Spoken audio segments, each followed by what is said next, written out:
Tes tes sudah kedengaran suaranya sekarang? Terdengar Mas. Jadi Siap. ulang lagi. Oke, siap.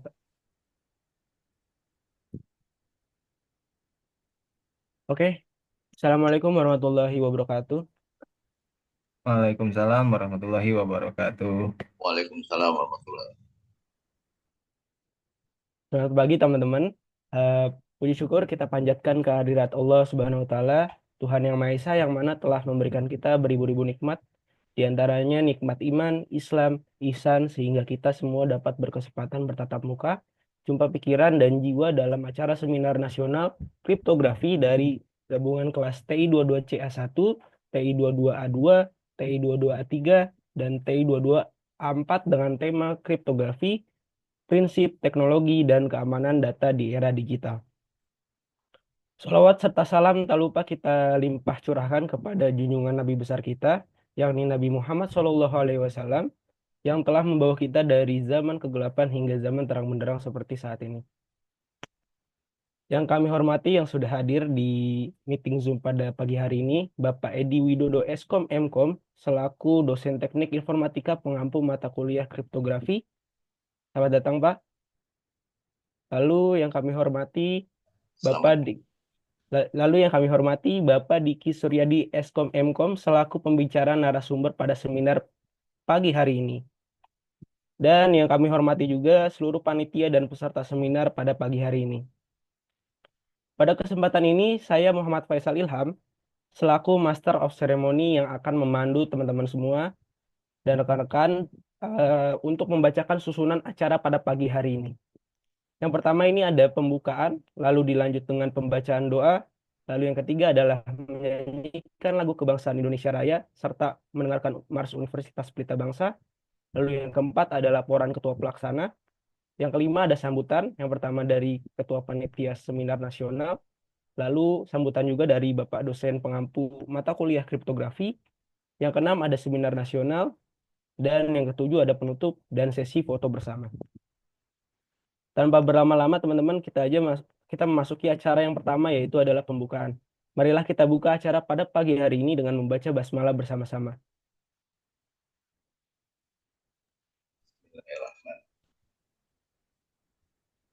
Acaranya selanjutnya pembacaan doa yang akan dibacakan oleh Saudara Fabian Eka Prasetyo. Kepadanya waktu dan tempat kami persilahkan.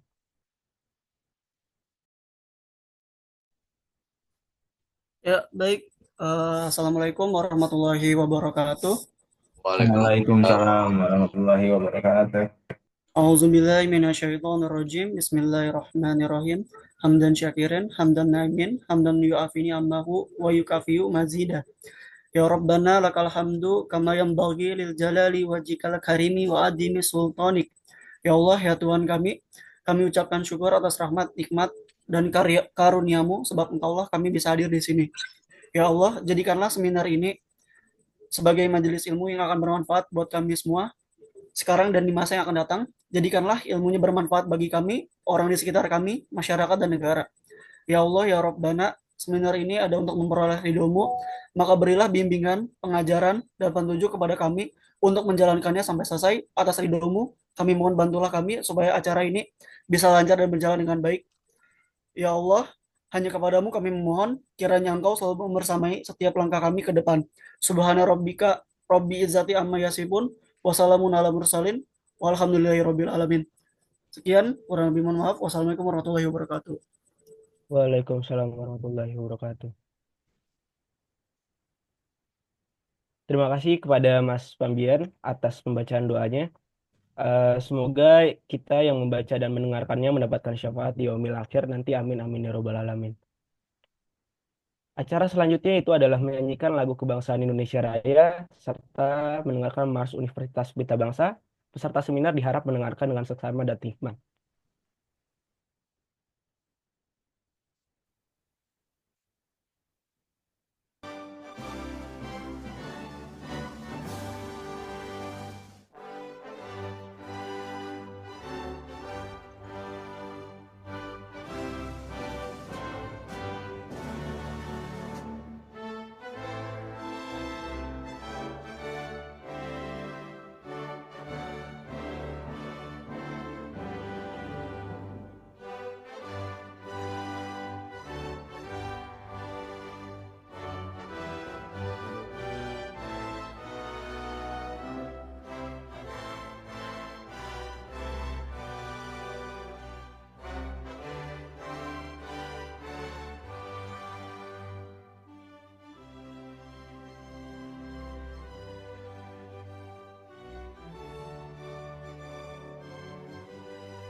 Universitas Pelita Bangsa berkomitmen dengan kualitas terdepan.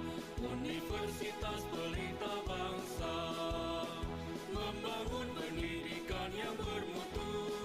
Universitas Pelita Bangsa memberikan pelayanan yang terbaik, megah dan terpercaya untuk membentuk karakter juara.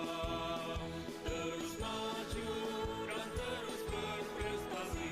Universitas Pelita Bangsa tetap semangat dan terus berjuang, bersatu membangun Indonesia.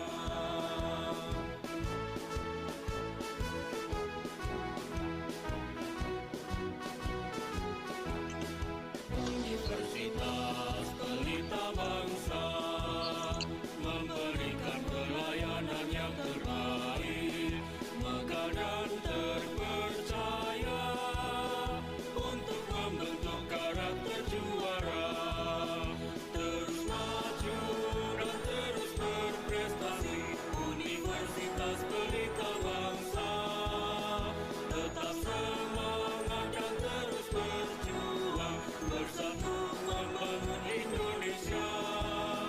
Bersatu membangun Indonesia.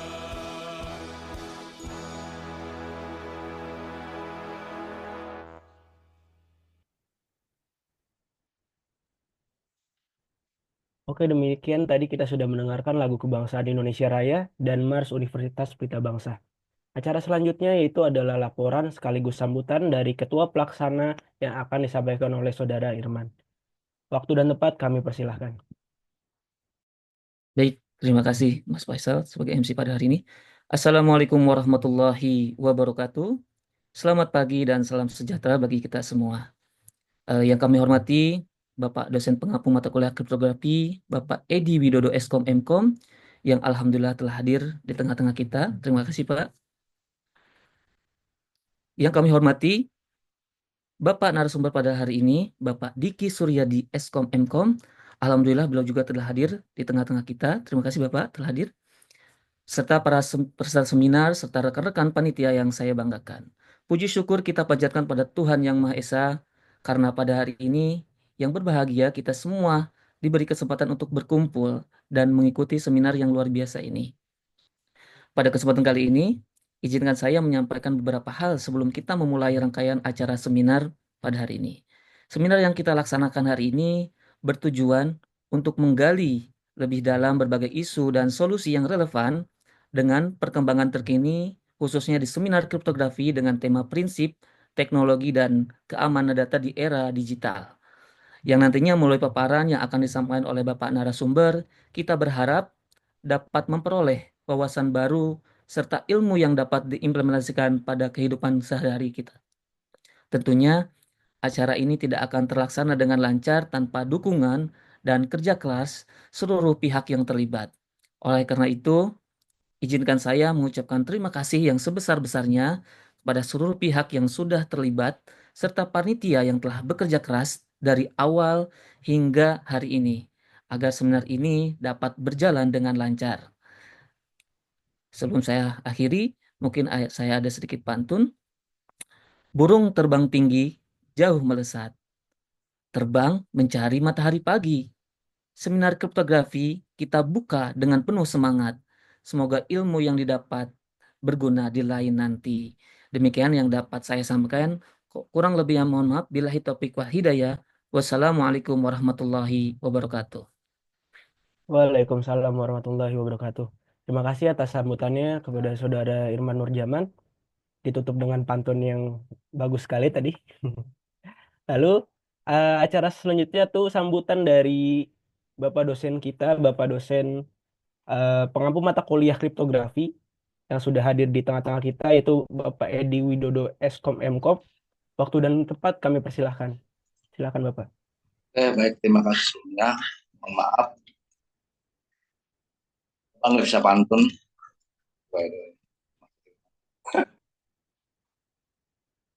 Cakep sekali. Mas Irman, ya, cakep. Tentunya, subhanallah. Oke, Bapak mulai. Kak. Bismillahirrahmanirrahim. Assalamualaikum warahmatullahi Assalamualaikum warahmatullahi wabarakatuh. Waalaikumsalam warahmatullahi wabarakatuh. wabarakatuh. Baik. Ya, hari ini adalah kita untuk persyaratan mengenai UAS ya.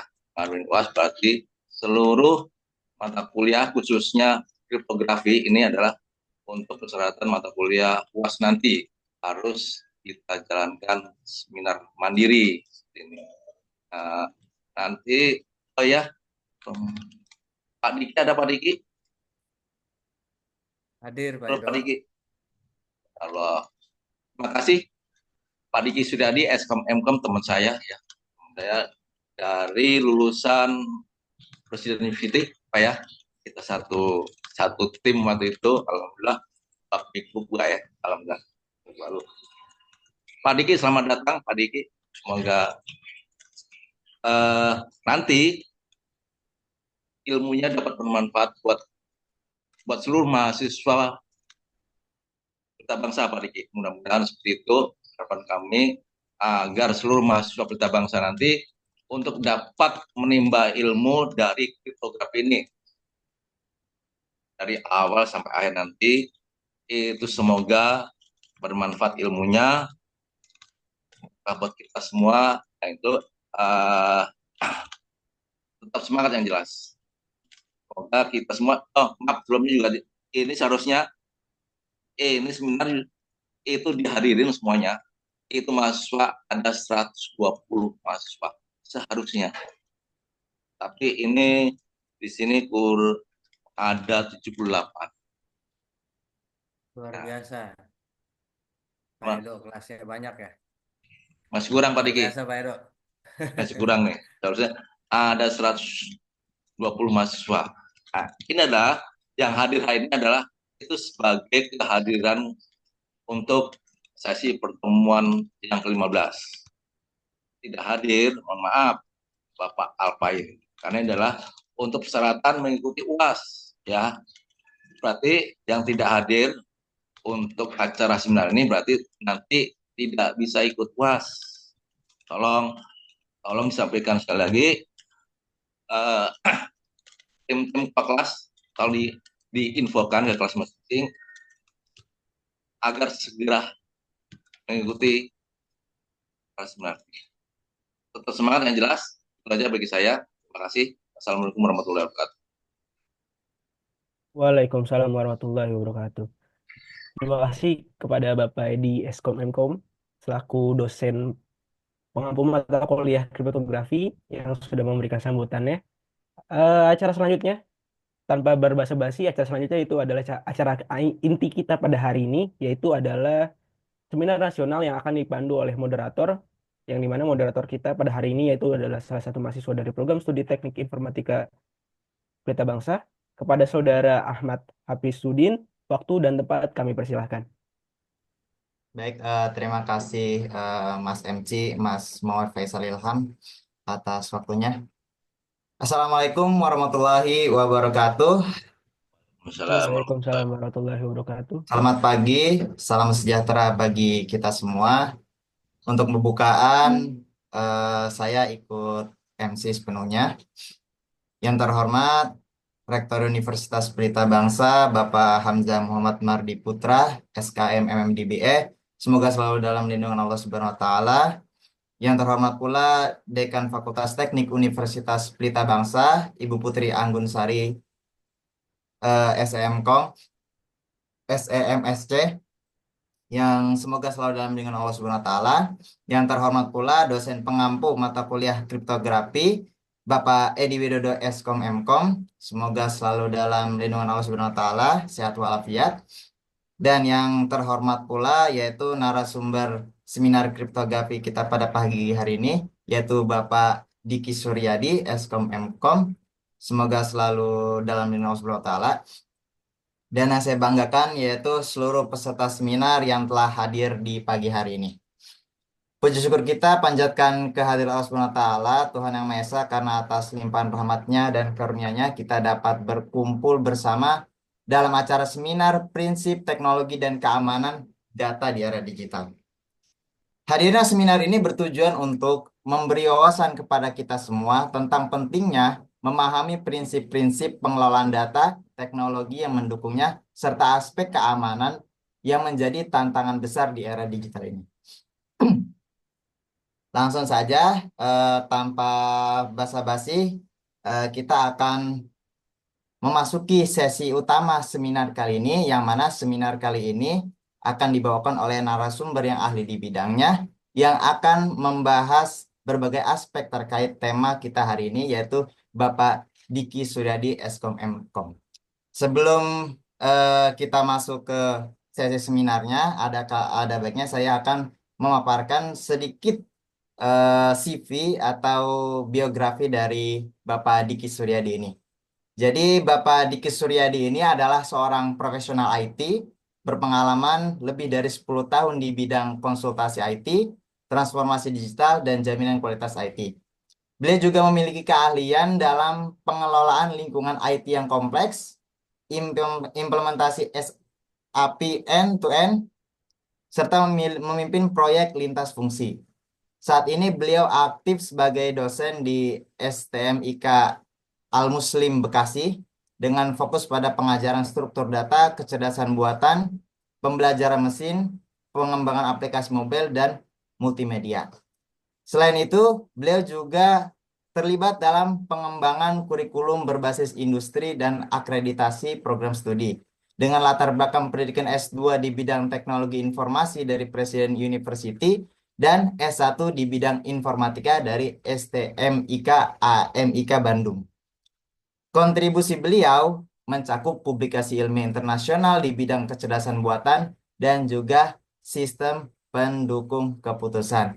Baiklah, tidak usah berlama-lama, langsung saja kita masuk ke dalam sesi pertama dari seminar kali ini yang akan dibawakan oleh narasumber kita. Kepadanya Bapak Diki Suryadi, kami persilakan.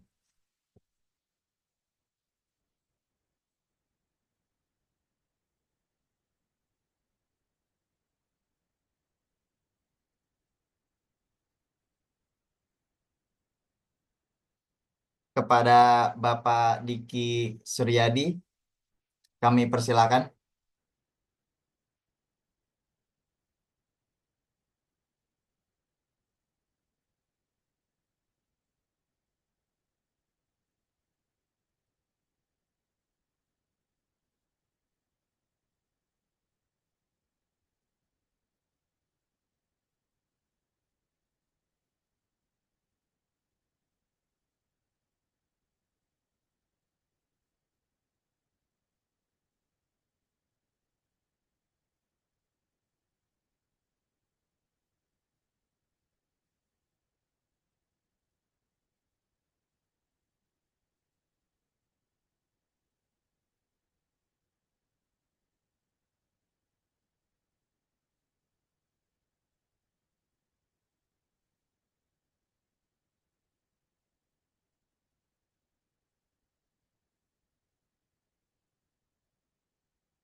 Pak Diki, mungkin ada kendala di jaringan mungkin dari device-nya. Bentar, Mas.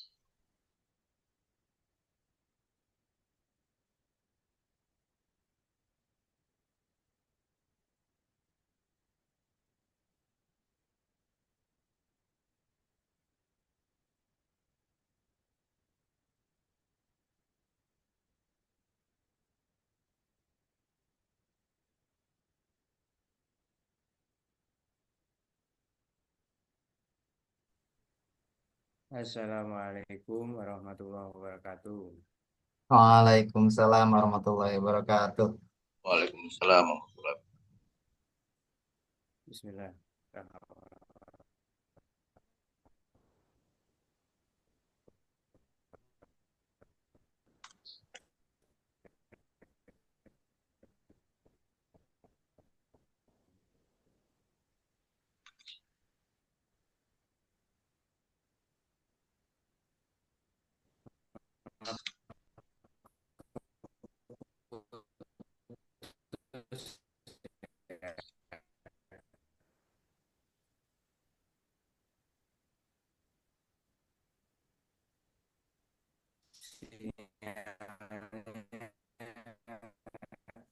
nggak stabil.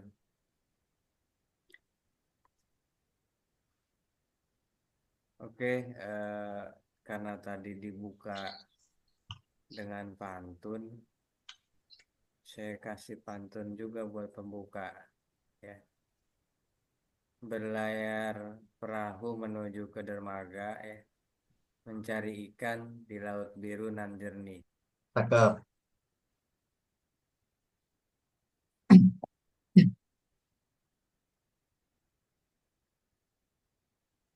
Suaranya Pak Diki kurang sedikit keras.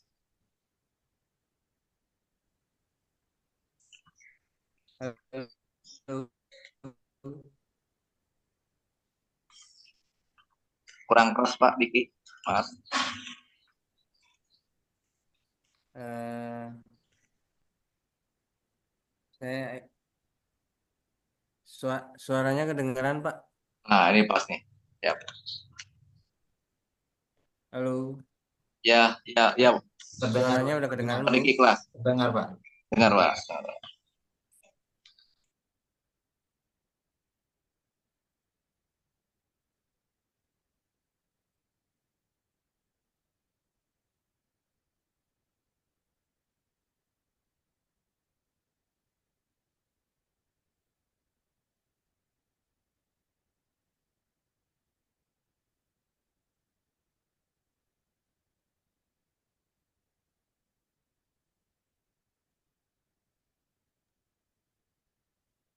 Lalu Pak Diki, tadi hilang lagi ya.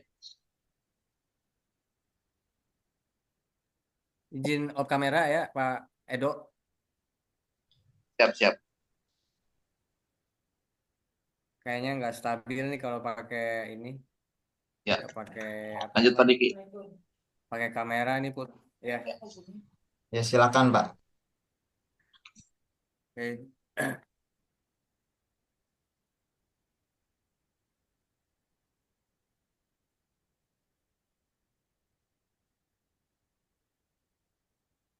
Assalamualaikum warahmatullahi wabarakatuh. Oke, Waalaikumsalam warahmatullahi wabarakatuh. sebelum masuk ke materi, saya kasih sambutan dulu ya.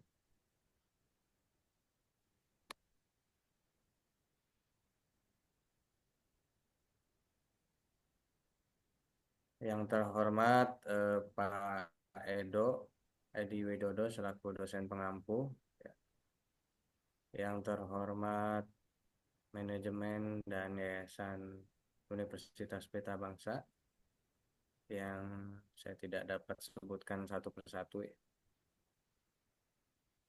Pertama-tama mari kita panjatkan puji syukur kehadirat Allah Subhanahu wa Ta'ala atas limpahan rahmat, karunia, juga kesempatan berkumpul pada seminar kriptografi di pagi hari ini. Semoga kita semua tetap dalam keadaan sehat walafiat. Untuk seminar kali ini akan mengangkat topik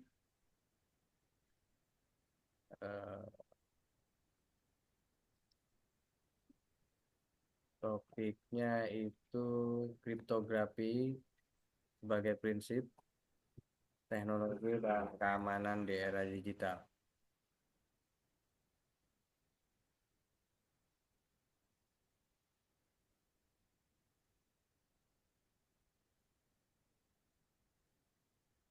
Slide-nya udah dibuka ya.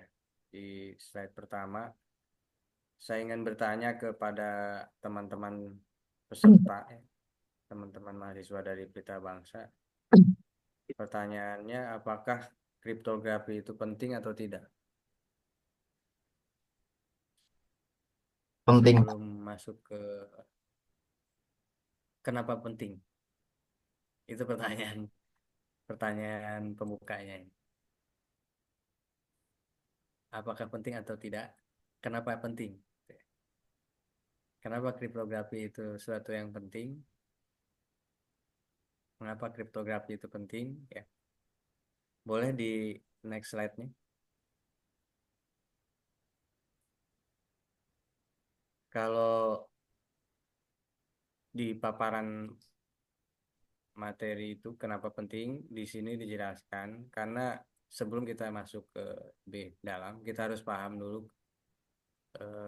Saya akan coba mengurai atau mereview kembali karena ini saya yakin sudah disampaikan oleh dosen pengampu. Apa itu kriptografi?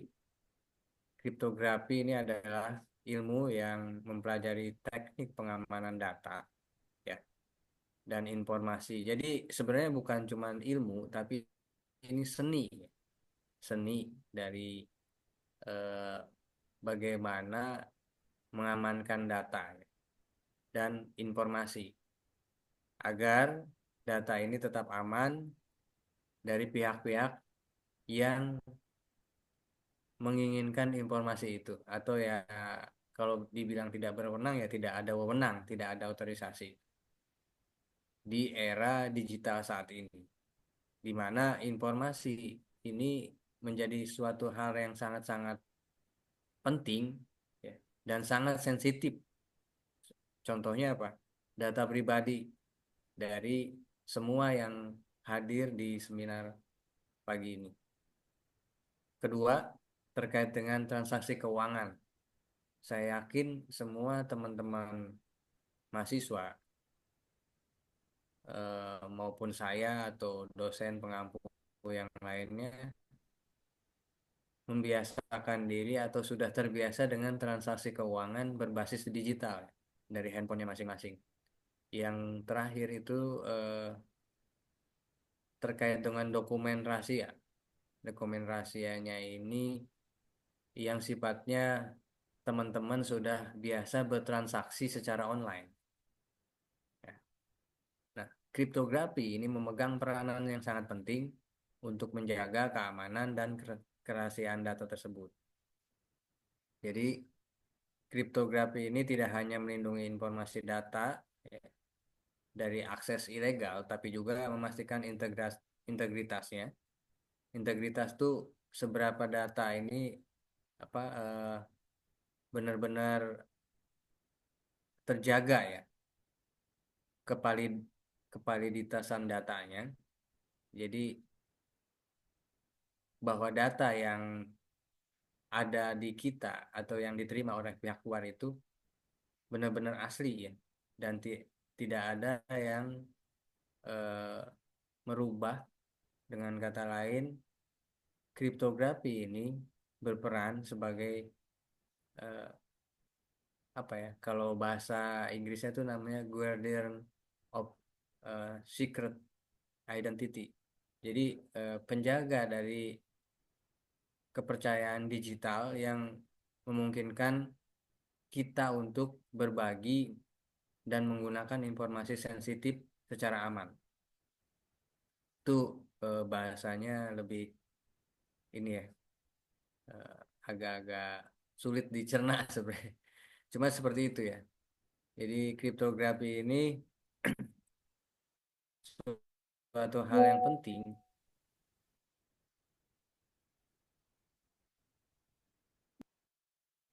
Slide-nya boleh di next. Halo. Nah,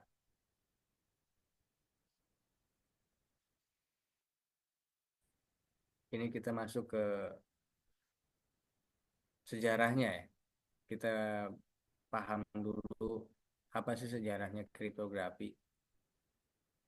Ada sejarahnya kenapa kriptografi itu suatu hal yang penting. Ini sebenarnya kalau apa namanya, pembahasannya nggak cukup satu sesi sebenarnya, satu sesi kuliah kalau bicara dengan sejarahnya.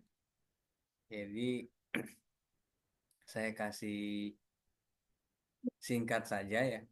Jadi sejarah sejarah dari kriptografi sendiri itu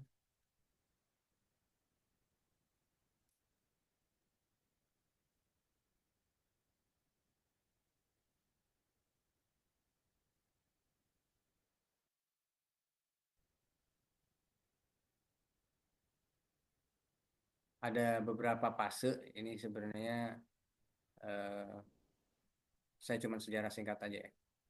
Ada beberapa fasenya, ada tahapannya. Jadi waktu awal-awal kriptografi ini ditemukan, ya, ini sudah terjadi dari abad eh, 3000 sebelum Masehi. Jadi sekitar masih zaman-zaman Yunani kuno lah ya. Jadi bangsa Spartan di Yunani ini dulunya, kalau teman-teman pernah dengar namanya Skytel. Skytel tuh semacam gulungan gulungan surat ya. Gulungan surat itu sebuah benda yang menjadi alat untuk mengenkripsi pesan sekitar tahun 400 sebelum Masehi. Itu awal-awalnya pada abad zaman kuno. Lalu kriptografi ini berkembang atau dikembangkan oleh pelaku Perang Dunia Kedua. Waktu itu Perang Dunia Kedua itu masih zamannya Jerman ya. Di zaman Jerman, Amerika dan sekutunya lah. Jadi Perang Dunia Kedua ini teknik kriptografi ini berkembang pesat dengan contoh yang pada dulu ada yang namanya mesin Enigma. Mesin Enigma ini digunakan oleh Jerman untuk mengenkripsi pesan gitu. Nah, pesan militer itu eh, agar dari pihak-pihak musuh itu tidak bisa tahu gitu. Jadi hanya lingkungan Jerman aja yang tahu. Jadi tentara-tentara atau pos-pos keamanan Jerman di seluruh wilayah Jerman itu bisa mengirimkan pesan bagaimana untuk menyerang musuh gitu. Nah, perkembangan ini terus didorong dengan penelitian dengan namanya teknologi kriptografi modern yang sekarang ya. Jadi yang teman-teman belajar saat ini udah masuk ke fase teknologi kriptografi modern. Kenapa modern? Karena masuk ke fase perkembangan teknologi yang saat ini sudah ada teknologi komputer, sudah ada internet, dan telah dipercepat oleh apa namanya teknologi yang sekarang sudah ada AI. Nah, telah mempercepat adopsi kriptografi dalam berbagai macam bidang. Jadi seperti keamanan jaringan, e-commerce, dan perbankan secara online, kriptografi telah menjadi suatu pilar, ya, suatu hal yang sangat penting dalam membangun trust dan keamanan dalam dunia digital yang semakin kompleks. Next, slide-nya boleh dilanjut. Jadi ada beberapa prinsip dasar kriptografi, ya. Kalau dilihat di slide-nya itu ada beberapa poin. Jadi ini cikal bakalnya bagaimana kriptografi itu bisa diimplementasikan atau ada dasarnya gitu ya. Pertama itu adalah plain text. Kalau teman-teman dibuka di komputer masing-masing atau di laptop masing-masing,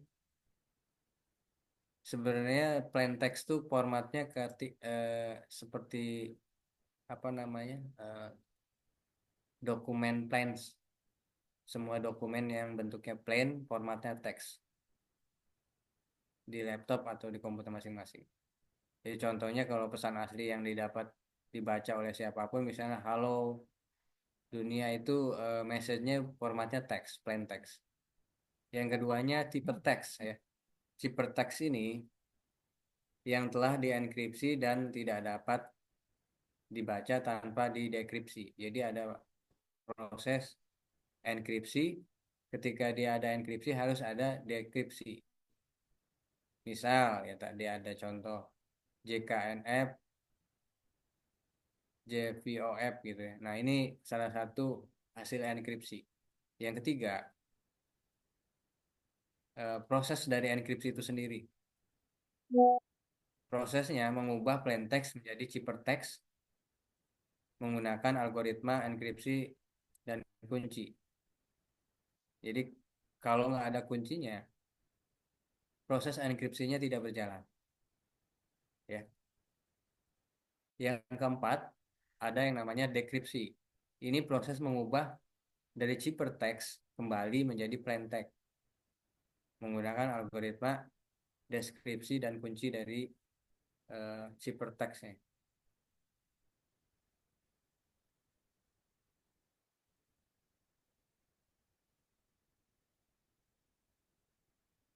Oke, next slide.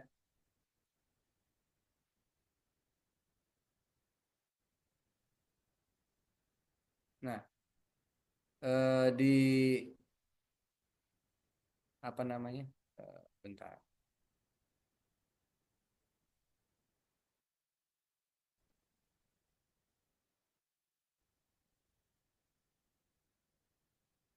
Masuk ke jenisnya ya. Jenis dari kriptografi. Ini ada beberapa pendekatan yang lumayan berbeda. Jadi kriptografi ini memang ada beberapa jenis atau tipe ya. Yang pertama kriptografi simetris, yang keduanya ada kriptografi asimetris, ketiga menggunakan fungsi hash. Ya. Nah, masing-masing ini punya karakteristik atau caranya, metodenya beda-beda. Jadi yang pertama itu kriptografi simetris.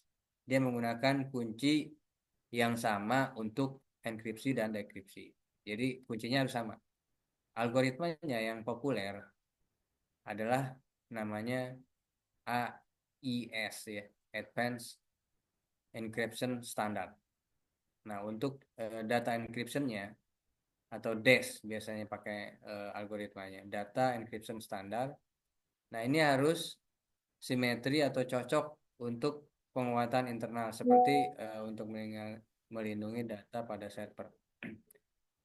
Lalu di kriptografi asimetris ini menggunakan pasangan kunci publik dan kunci private atau kunci pribadi ya kalau bahasa Indonesianya, private key dan public key. Nah, kunci publik dapat dibagikan kepada semua orang. Jadi kuncinya ini disebar ya ke semua orang tuh publik maksudnya. Sementara kunci private-nya dijaga kerahasiaan. Nah, metodenya, algoritmanya yang digunakan namanya RSA. RSA ini nama orang ya, namanya Reverse Samir dan Adelman.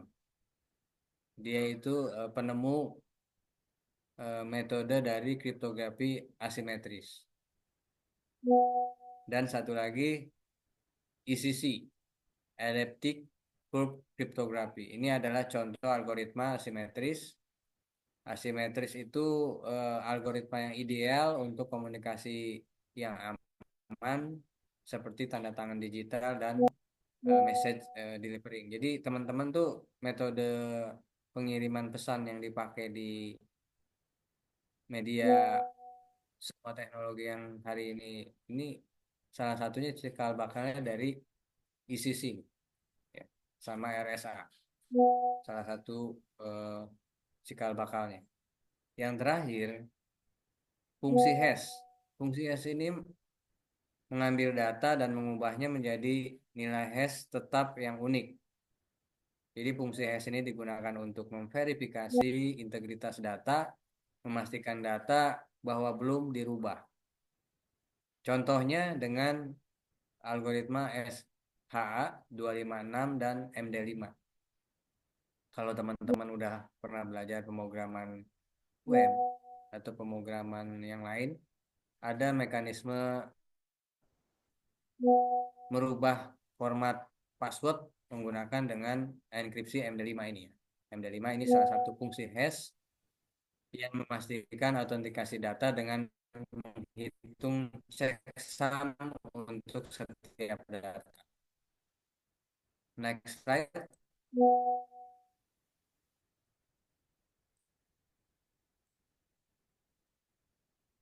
Lalu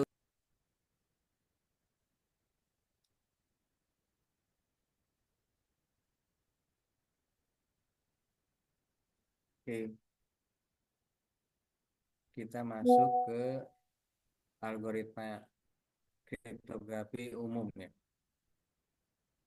Teknologi yang mendukung untuk keamanan kriptografi saat ini ada yang namanya tadi yang sudah saya sempat di slide sebelumnya bahas. Ada yang namanya Advanced Encryption Standard. Adalah algoritma enkripsi kunci simetris yang banyak digunakan untuk mengamankan komunikasi berbasis data ya, data atau datacom. Lalu ada RSA dan ECC. Jadi EAS ini memang memiliki tingkat keamanan yang paling tinggi dan menjadi standar industri ya. EAS itu. AES ya. Yang keduanya reverse Sharmir Adelman, ini algoritma enkripsi simetris. Itu lumayan populer. Saat ini masih banyak dikembangkan ya untuk tanda tangan digital, enkripsi email, mengamankan koneksi internet. RSA dikenal menggunakan kemampuan untuk melindungi data kunci yang sangat kuat ya. Lalu terakhir itu kriptografi ECC adalah jenis kriptografi yang menggunakan kurva berbasis matematik eliptik ya, menghasilkan kunci yang lebih pendek dan lebih aman dibandingkan algoritma RSA. ECC sangat efisien untuk perangkat mobile dan efisien embedded. Suara saya masih terdengar?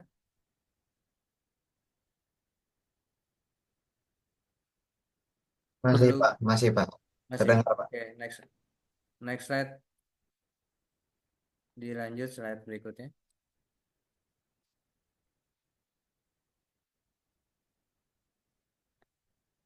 Kita masuk ke implementasinya ya. Jadi kriptografi ini di dalam kehidupan sehari-hari, penerapan atau implementasinya. Pertama terkait dengan komunikasi yang aman ya. Tadi pakai teorinya AES ya. Nah ini komunikasi yang aman ini, kriptografi digunakan untuk mengamankan komunikasi online ya. Tadi saya sudah bahas seperti apa, seperti penggunaan email, instant messaging atau yang teman-teman sekarang pakai namanya WhatsApp, Telegram, dan video call ya, panggilan video. Itu algoritmanya yang sudah berkembang dari AES ini seperti TLS, Transport Layer Security, dan HTTPS. Ini untuk yang transfer data melalui protokol Internet Transaction Protocol. Yang keduanya digital sign in atau tanda tangan digital. Nah, ini tanda tangan digital ini memungkinkan memverifikasi atau verifikator untuk memverifikasi identitas dan identitas dokumen digital. Kalau teman-teman pernah pakai aplikasi digital namanya Flip ID, itu dia sudah pakai teknologi ini ya, Flip ID. Kalau teman-teman Google itu udah ada sign in digitalnya, privasi ID, ID privasi digital. Nah, ini menggunakan kriptografi asimetris digunakan untuk menghasilkan tanda tangan digital yang unik untuk setiap dokumen. Jadi, hal ini bisa mencegah pemalsuan dan manipulasi dokumen. Jadi, data dokumen itu harus di encrypt sehingga tidak bisa dimodifikasi dari pihak yang tidak punya otorisasi atau yang tidak punya autentikasi. Yang terakhir, perlindungan data nih. Jadi kriptografi itu bisa atau memang wajib digunakan untuk melindungi data, khususnya data pribadi yang saat ini sangat-sangat rentan, yang disimpan di perangkat dan database seperti data private, data pribadi, terus data file dokumen pribadi ya, dan informasi yang sensitif. Bisa email, bisa nomor HP dan segala macam sampai dengan kartu NIK atau apalah yang sifatnya sensitif. Teknik yang digunakan di enkripsi ini biasanya dengan metode enkripsi disk dan enkripsi file, memastikan bahwa data tetap aman jika perangkat dicuri atau jatuh ke tangan yang salah. Jadi kalau teman-teman nyimpen di flash disk, nyimpen di hard disk, atau kalau saat ini tuh udah di cloud ya. Jadi datanya itu yang data-data private itu sudah berbasis cloud, sehingga harus ada keamanan data pribadi. Kalau tidak ya disebarluaskan dan dijual belikan. Lalu bagaimana tantangannya atau tren yang berkembang saat ini? Jadi kita lihat, teman-teman tahu nggak lambang apa ini? Next slide ya, next slide. Sorry, slide-nya belum berubah. Nah, ada logo apa ya di sebelah sebelah kiri itu? Kalau teman-teman paham. Logo B-nya itu apa tuh? Bitcoin. Apa? Bitcoin. Bitcoin ya. Ya, Bitcoin ini apa, teknologinya sudah mengadopsi kriptografi sebenarnya dia. Bitcoin. Jadi Bitcoin ini adalah salah satu transaksi finansial yang jadi alat apa di era modern lah ya, di era big data.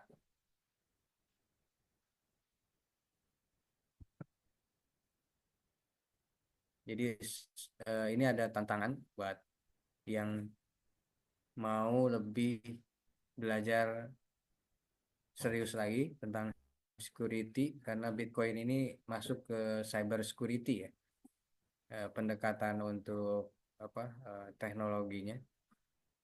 Jadi masuknya security-nya security di level kriptografi tapi di cybernya.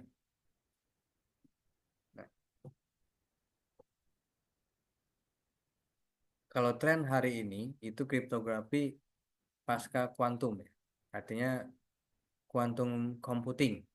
Jadi kalau teman-teman belum pernah dengar atau yang pernah dengar apa sih quantum computing? Nah, jadi komputasi kuantum kalau bahasa Indonesianya.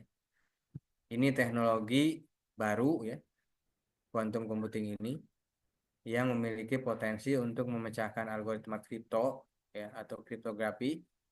Algoritma kriptografi yang saat ini digunakan di komputer kuantum dapat dengan cepat memecahkan masalah yang sulit untuk komputer klasik, yang dapat mengancam keamanan sistem kriptografi saat ini. Jadi si teknologi kuantum ini punya kemampuan bisa menjebol ya, menjebol metode algoritma atau metode kriptografi dengan kecepatan komputasi kuantum itu. Ini kita masuk ke kriptografi pasca kuantumnya. Tadi di quantum computing di tahap awalnya. Di fase kedua ini pengembangan kriptografi atau algoritma kriptografi pasca kuantum yang saat ini terjadi atau yang tren berkembang saat ini melindungi data secara serangan quantum computing. Jadi mungkin teman-teman ada yang sudah dengar atau belum, cuma trennya quantum computing hari ini bisa mengubah gitu ya, atau menyerang tingkat keamanan kriptografi yang tinggi, karena di teknologi kriptografi pasca kuantum ini, di era quantum computing ini, itu algoritma sudah sangat berkembang dan dirancang untuk bagaimana dia tetap aman walaupun dengan serangan atau komputer kuantum yang secara masif ya. Jadi komputer kuantum ini atau teknologi quantum computing ini itu dari pihak yang namanya bukan cuman hacker ya. Jadi ada pelaku-pelaku dari serangan-serangan cyber itu menggunakan teknologi komputer kuantum atau quantum computing. Yang ketiga ini terkait dengan regulasi dan kebijakan. Jadi secanggih-canggihnya teknologi atau teknologi dari kriptografinya, kalau regulasi dan kebijakan dari yang pemegang kekuasaan atau yang punya kebijakan itu tidak dijalankan ya, dalam hal ini pemerintah ya dan organisasi internasional yang sedang menggunakan peraturan dan kebijakan untuk mengatur penggunaan teknologi kriptografi. Di peraturan ini bertujuan agar memastikan ya bahwa setiap kriptografi ini digunakan dan bertanggung jawab atau tidak disalahgunakan. Jadi memang kuncinya di regulasi dan kebijakan. Teknologinya canggih ada, tapi ketika regulasi dan kebijakannya tidak diterapkan, ya, apalagi disalahgunakan oleh pihak-pihak yang tidak bertanggung jawab, mungkin teman-teman pernah dengar atau udah dengar ya, yang viral kemarin apa? Pinjol, ya. Itu regulasi dan kebijakannya disalahgunakan ya. Sama siapa? Sama oknum-oknum yang Komdiji-nya ya. Staf dari Komdiji yang eh, menjadi backup dari pinjol, pelaku pinjol. Jadi security atau kriptografinya nggak berpengaruh gitu, walaupun diterapkan. Karena regulasi dan kebijakannya ya disalahgunakan. Next slide.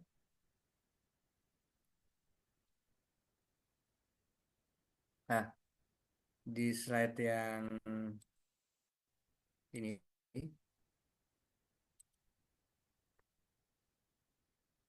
ada beberapa studi kasus ya penerapan dari kriptografi dalam perbankan online. Jadi ini cuma sampel ya.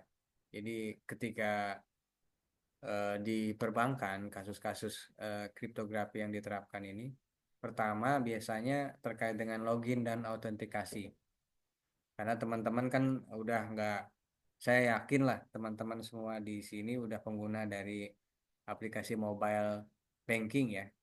Jadi itu yang namanya login dan autentikasi sifatnya mandatori kalau bahasa ini penting dan utama itu. Kriptografi digunakan di bagian login dan autentikasi untuk mengamankan proses login dan autentikasi pengguna.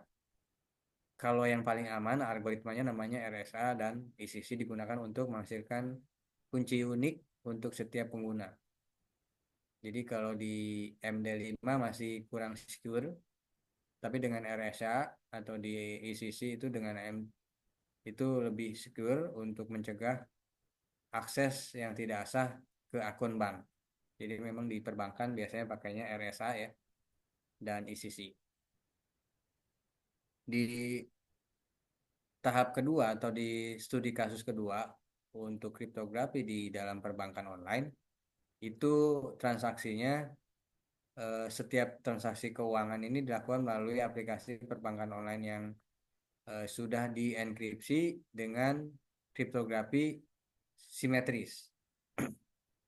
Jadi data sensitifnya seperti nomor rekening ya, terus NIK, nama ibu kandung, email ya, dan informasi kartu kredit itu dijaga kerahasiaannya selama transmisi dan penyimpanan. Jadi cuman kan kembali lagi poinnya tuh di regulasi dan kebijakan. Di terakhir di data pribadi ya. Ini studi kasusnya pada penerapan kriptografi secara perbankan online untuk perlindungan data pribadi. Ini sebenarnya ada undang-undang terkait dengan perlindungan data pribadi, cuman saya lupa nomor undang-undangnya. Eh, sudah dijalankan apa belum juga belum tahu ya. Karena ketika regulasinya ada, peraturannya tidak dijalankan juga nggak ngaruh. Kriptografi digunakan untuk melindungi data pribadi, khususnya nasabah perbankan ya, seperti nomor identitas, NIK, alamat email, alamat tetap, dan informasi rekening. Data ini disimpan aman di database bank dan dijaga kerahasiaannya dari akses yang tidak sah. Oke, next slide. Kita masuk ke kesimpulan terakhir. Halo. Nah, oke, di slide yang terakhir ini ada kesimpulan.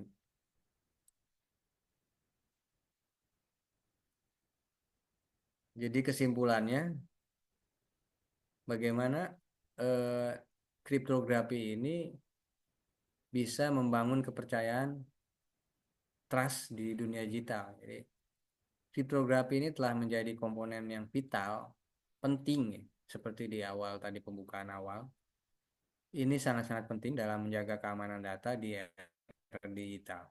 Kriptografi melindungi informasi pribadi dan bisnis, tidak cuma pelaku personal private data atau jadi dari transaksi bisnis ini sangat-sangat berpengaruh dan sangat-sangat rentan dari akses ilegal.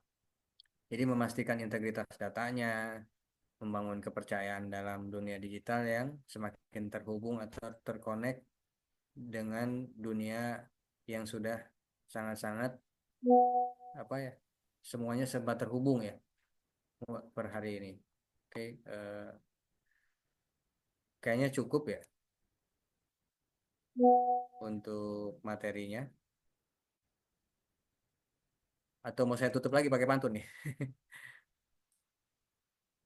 Boleh, Gimana, boleh panitia? Pak. Nggak apa-apa Pak. Boleh, boleh. Silakan Pak. Oke, ditutup lagi nih pakai pantun untuk materinya. Pagi cerah menyapa mentari, burung berkicau di atas dahan ya. Semoga ilmu yang pagi hari ini saya sudah sampaikan memberi inspirasi untuk keamanan data di masa depan. Wassalamualaikum warahmatullahi wabarakatuh. Untuk sesi tanya jawab silakan kembali ke moderator dan panitia. Baik, terima kasih atas pemaparan materi yang sudah disampaikan oleh Pak Diki Supriyadi. Lanjut kita masuk ke sesi selanjutnya yaitu adalah sesi tanya jawab. Jadi dari kami, saya selaku moderator memberikan kesempatan untuk 3 peserta. Bagi yang Kalau ingin bertanya, silakan untuk angkat tangannya, lalu menyampaikan nama dan juga kelasnya, dan langsung kalau mengutarakan kalau pertanyaan. boleh Silakan. pertanyaannya diketik di Zoom kalau boleh panitia. Oh ya, ditambah itu ya, boleh pertanyaannya diketik di Zoom nanti akan dibacakan. Silakan bagi para Oke, peserta yang ingin bertanya, baik secara langsung. Secara langsung nggak apa-apa Pak Diki, boleh. Cuma boleh takut secara saya ada langsung. yang kelewat ya. Oh iya, Takut ada yang nggak ketangkep semuanya gitu.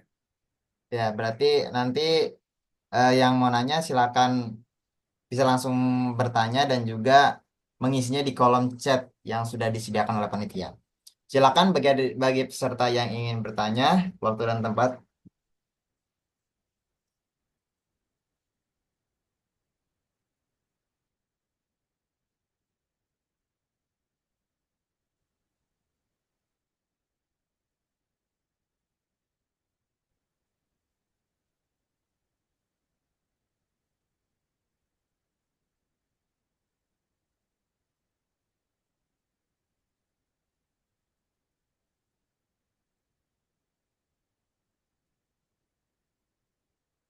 Pak Edo mau bertanya selaku dosen pengampu. Kita langsung aja Pak, biar mahasiswanya aja. Oke. Ayo, gimana nih teman-teman Ini mahasiswa? udah 82 yang hadir nih. Betul, 82 dari 120.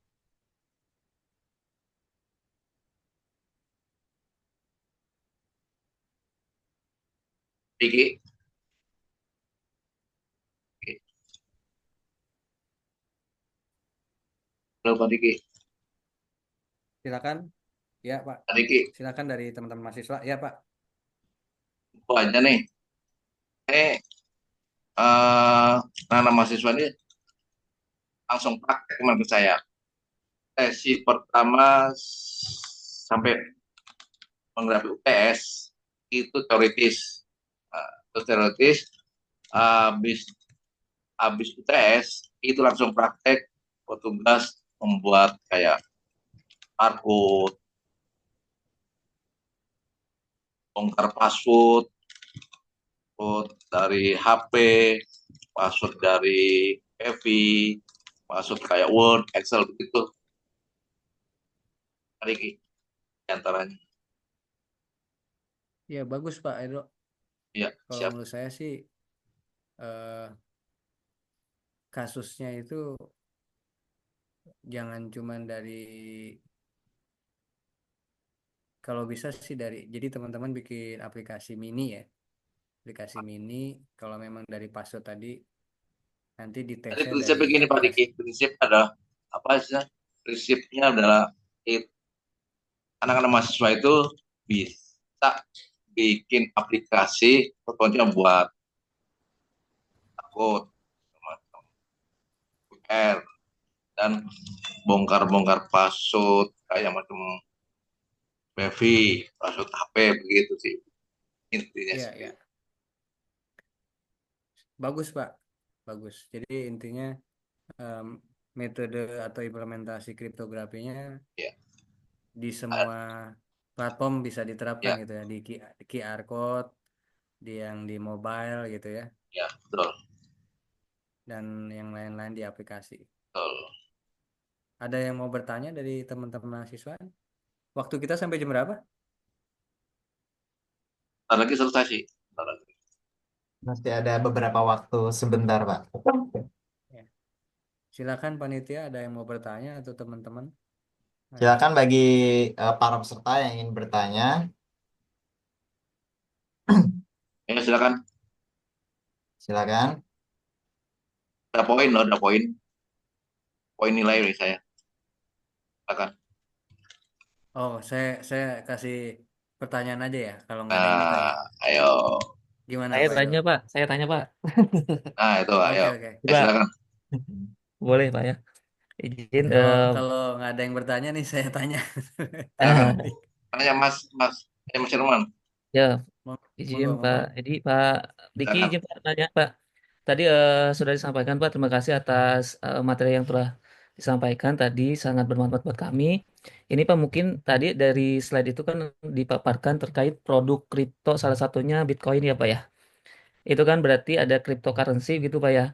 Nah untuk cryptocurrency ini sejauh mana sih Pak dari mungkin saran dari Bapak gitu, kita kan ingin juga tim belajar lebih lanjut gitu terkait cryptocurrency itu sendiri, itu apakah aman untuk kita pagi sebagai mahasiswa untuk kita menekuni di situ atau gimana gitu Pak. Kita pengen tahu sih Pak secara lebih jauh. Mungkin terima kasih Pak tadi Ki itu. Ini Mas Iman ceritanya pengen belajar kripto atau gimana? Enggak Pak, Jadi tadi kan pertanyaannya, ada bahas Bitcoin ya Pak ya. Jadi tertarik eh, kan sebenarnya Bitcoin itu kan salah satunya dari cryptocurrency gitu Pak ya. Nah, kalau ya, dari sisi takutnya kita mau misalnya mau invest di situ atau gimana, takut dari sisi oh, keamanannya kayak gimana gitu Pak. Mungkin di kalau dari pengalaman kalau dari terkait hal itu gitu. kalau dari sisi bisnis sama dari sisi teknologi nih ngomong ini. Teknologi sama Ngomong. bisnis Pak. Boleh. Oh, oke, oke, oke. Jadi secara bisnis dan teknologi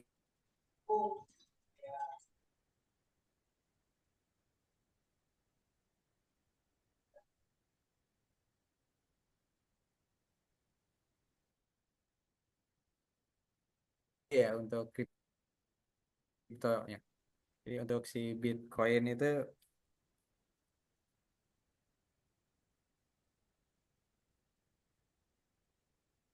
jadi kan kalau teman-teman ada yang pernah coba-coba atau gimana? Saya tanya dulu balik ya sebelum saya jelasin. Ada yang udah pernah coba-coba belum? Belum, Pak. Belum. Oke. Kalau belum berarti kan belum tahu apa kayak apa gitu ya si Bitcoin itu. Jadi secara security-nya memang aman lah secara teknologinya. Cuman kembali lagi, saya tadi udah jelasin di slide itu eh, apa? Yang slide yang pesan yang terakhir itu terkait dengan regulasi sama aturan ya, gitu. Jadi kalau teman-teman mau bisnis atau mau nyemplung di Bitcoin untuk saat ini, saya nggak rekomendasi lah gitu ya untuk saat ini. Walaupun apa namanya trennya udah udah banyak yang bermain atau terlibat di situ. Cuman karena kembali lagi terkait dengan regulasi dan aturannya, kalau di kita itu sebenarnya udah dibuka ke publik, udah di izin dari sisi bisnis ya, dari sisi bisnis udah dibolehkan masyarakat untuk melakukan eh, transaksi di teknologi kripto itu Bitcoin itu. Bitcoin itu karena menggunakan teknologi kripto, cuma beda dengan materi kriptografi kali ini. Jadi teknologi kriptonya ini udah yang sangat-sangat secure lah kalau dari sisi keamanan datanya. Cuma buat yang belum ngerti konsep kripto, saya nggak sarankan untuk dari sisi bisnis. Kalau untuk belajar teknologinya, saya sarankan gitu ya. Saya kasih rekomendasi lah teman-teman untuk apa belajar lebih dalam tentang teknologi kripto di Bitcoin dan sejenisnya. Karena memang Bitcoin ini eh, dia biasanya pakai blockchain namanya teknologinya. Kalau teman-teman pernah dengar blockchain, Pernah, Pak. nah itu salah satu ininya blockchain teknologinya. Makanya kriptografinya beda lagi untuk di blockchain mekanisme kerjanya. Nah itu kalau dijelasin sesi di sini nggak cukup 1 jam lagi Mas. Cuman saya kasih highlightnya sedikit. Jadi teman-teman kalau apa mau belajar di teknologinya aja, jangan di bisnisnya. Karena kalau bisnisnya pasti banyak banyak karena gini kalau mau jujur, kalau pemain atau berbisnis di Bitcoin, teknologi Bitcoin ini butuh modal yang besar. Jadi kalau pemain kecil pasti akan hilang. Jadi memang udah dimainkan dari yang pemilik-pemilik modal besar gitu. Capital marketnya itu dimainkan oleh orang-orang atau yang eh, di ibaratnya itu apa istilahnya saya lupa. Jadi mereka yang punya dana lah, yang bisa ngatur dana dan bisa ngatur semuanya. Permainan eh, kapan dia nilai Bitcoin itu mau dinaikkan atau mau diturunkan itu ada yang ngatur gitu. Ada yang memainkan pasarnya gitu. Nah, teknologi itu cuman eh, perangkat bantu aja sebenarnya sifatnya. Kembali ke pinjol sama judul ya. Judi online itu sama gitu.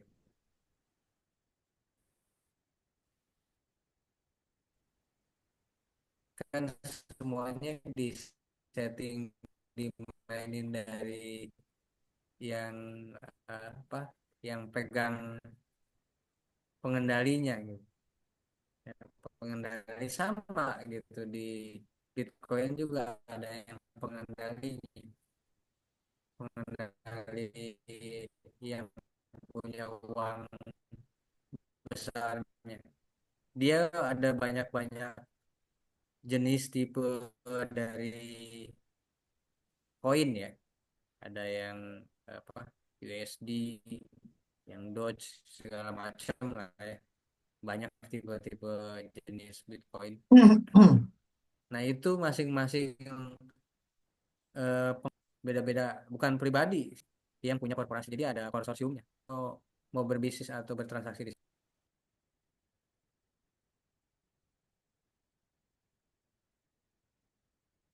Baik, Pak. Terima Sorry, kasih, Pak Diki. ya. Sorry keputus poin. Poinnya itu ya. Kalau mau belajar teknologinya, boleh belajar ke blockchain namanya. Blockchain teknologi. Ini mata kuliahnya kayaknya saya nggak tahu ya di Pelita Bangsa ada nggak blockchain gitu. Pak Edo mungkin tahu. Belum ada, Pak. Belum ada. Belum ada. Jadi ya teman-teman boleh lihat-lihat di internet dulu ya, browsing-browsing dulu atau apa lihat yang kurs-kurs online untuk blockchain teknologi.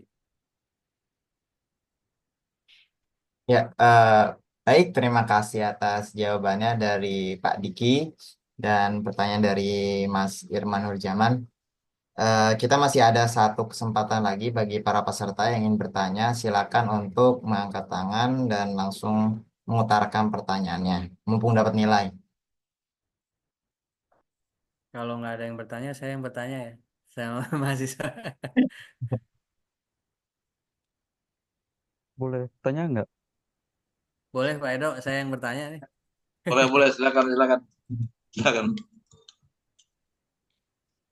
Silakan Pak Diki. Saya bertanyanya sederhana ya, nggak ke teknologinya. Saya tanya ke teman-teman semua yang hadir di sini, kenapa kasus yang terjadi yang tren saat ini nih, judi online tuh masih masih ada, masih berjalan. Itu dari sisi keamanan data udah pasti nggak akan aman, karena pinjol dan judol ini kan satu kesatuan sebenarnya. Jadi dari sisi kriptografi itu nggak berlaku tuh masalah tadi ya, eh, keamanan data pribadi itu nggak berlaku. Kenapa? Yang mungkin teman-teman udah pernah lihat video yang viral terkait dengan seorang anak dapat transferan. Bagaimana itu dia bisa tahu-tahu terima transferan dari nomor rekening yang nggak dikenal gitu.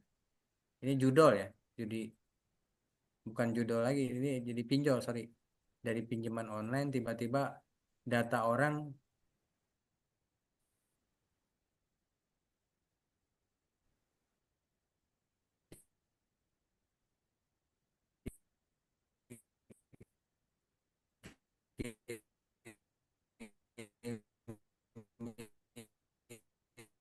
akun rekeningnya itu di teman-teman bisa silakan seperti itu. Silakan mau mau menjawab atau mau menanggapi. Izin menanggapi boleh Pak Mantap, Pak dari saya Mas pribadi. Ahmad. Ya, em, kalau masalah judi online itu, menurut saya seperti yang tadi Bapak sudah sampaikan itu hubungannya ya dengan eh, penyalahgunaan regulasi yang dilakukan oleh orang-orang yang berada di sektor komdiginya, orang-orang yang ibarat kata memiliki kendali atas teknologi digital di Indonesia dan pejabat-pejabatnya yang eh, menyalahgunakan aturan-aturan dan regulasi yang ada. Menurut saya itu aja terkait judol dan juga pinjol. Jadi kalau aturannya nggak diterapin, kira-kira gimana? Jadi gimana solusinya? Teknologi nggak ada gunanya ya? Mungkin Indonesia lagi ini Pak apa namanya ketinggalan zaman. Jadi teknologi secanggih apapun, Hmm. metode kriptografi atau apa pengamanan data seperti apapun gitu ya, ya kembali lagi eh, kita ini apa ya, ada di era serba disrupt ekonomi ya, ekonomi yang udah serba kacau lah bahasanya tuh, disrupt ekonomi. Jadi ekonomi kacau. Jadi digital itu kalau pelaku atau dari regulator sama pelakunya ini tidak saling melindungi, saling menjaga, ya, ya seperti yang sekarang hari ini terjadi, gitu. Saya nggak jamin data saya aman juga, gitu. Artinya KTP saya kan ketika saya daftar di bank itu direkam di bank, tapi saya nggak jamin juga bank akan menjaga keamanan data saya. Kenapa?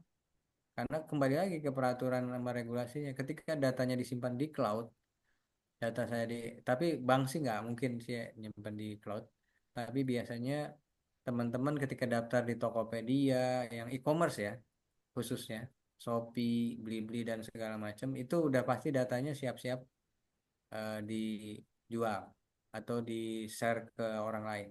Jadi yang jadi catatan saya untuk transaksi perbankan mungkin masih bisa aman. Cuman yang paling rentan itu yang transaksi berbasis online. Cuman kita kembali lagi ke regulasi dan peraturan. Kalau pemerintah nggak bisa menjaga keamanan data pribadi kita, sistem secanggih apapun nggak akan bisa memproteksi gitu. Jadi antara sistem aplikasi atau apapun yang berbasis kriptografi itu harus berbarengan bersamaan dengan aturan dan regulasi dari kebijakan-kebijakan yang diterapkan. Kalau udah ada undang-undangnya dijalankan gitu. Dan harus ada punishmentnya, ada reward dan punishmentnya buat pelakunya dari eh, regulator, dari yang memberikan aturannya itu harus ya dijalankan. Kalau ada oknum-oknumnya ya harus ditindak. Jangan tembang pilih lah gitu. Gitu. Pak Edo selaku dosen pengampu mau menambahkan lebih lengkap. Monggo Pak Edo. Terus Pak Diki, istilahnya gini Pak, uh, bahwa kita itu di dalam dunia IT sekarang pada saat ini adalah bagaimana kita itu bisa menguasai teknologi yang mengarah ke kriptografi. Ini adalah ada dua kemungkinan, apakah sebagai cracker atau sebagai hacker gitu ya sih prinsipnya. Yang baik itu mana, yang buruk itu mana, silakan itu dipilah-pilah. Kalau ingin berhasil itu yang baik, kalau tidak berhasil berarti yang tidak baik. Antara dua pilihan yaitu hacker dan cracker. Itu Pak Diki. Itu saya. Oke, terima kasih atas pemaparannya dari Pak Diki dan juga Pak Edo atas pertanyaannya ya tadi. Mungkin cukup sekian saja ya karena memang waktunya sudah mulai mepet ke zuhur, so waktu sudah mulai hampir habis. Kita akhiri acara seminar pada pagi hari ini, seminar kriptografi, prinsip, teknologi, dan keamanan data di era digital. Dan terima kasih atas pemaparan materinya dari narasumber kita, Pak Diki Supriyadi, dan juga kepada Bapak Edi Widodo yang sudah menonton sampai akhir, menyimak jalannya seminar sampai akhir. Saya selaku moderator tidak ingin ketinggalan ngasih pantun kepada semua peserta. Jadi izinkan saya sebelum pamit undur diri ngasih pantun dulu sebentar.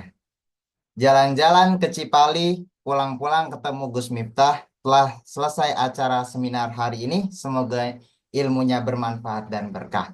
Baik, cukup sekian. Saya pamit undur diri. Eh, Kurang lebihnya mohon maaf. Assalamualaikum warahmatullahi wabarakatuh. Waalaikumsalam warahmatullahi Waalaikumsalam wabarakatuh. Assalamualaikum warahmatullahi wabarakatuh. warahmatullahi wabarakatuh. Assalamualaikum warahmatullahi wabarakatuh. Foto bersama dulu, merah. Ya, kepada para hadirin, mohon untuk menyalakan kamera karena kita akan melakukan sesi foto bersama terlebih dahulu.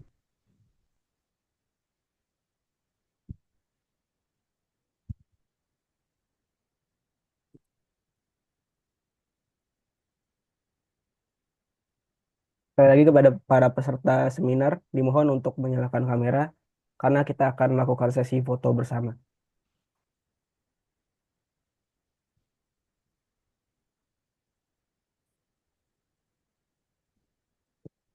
Ada berapa? Ada 4 set ya Mas ya.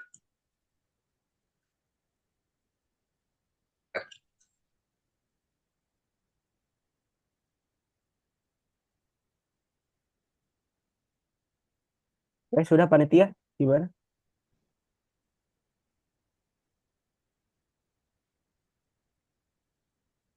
Akan di capture per halaman. Ada 4. Halo panitia, silakan di capture.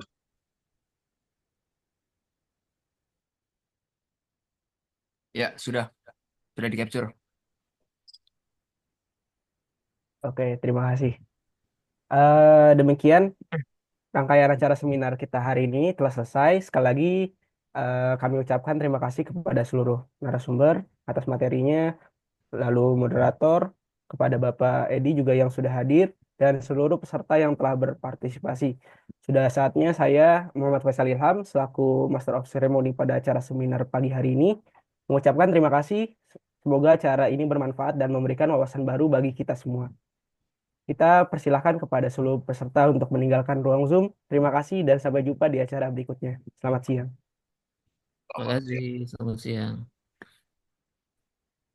Izin Lip ya. Oke, siap. Siap, Pak. Terima kasih, Pak. Saya izin dulu ya. Siap, Pak Edi. Pak. Izin. Izin ya, Mas. Mas izin, semuanya izin.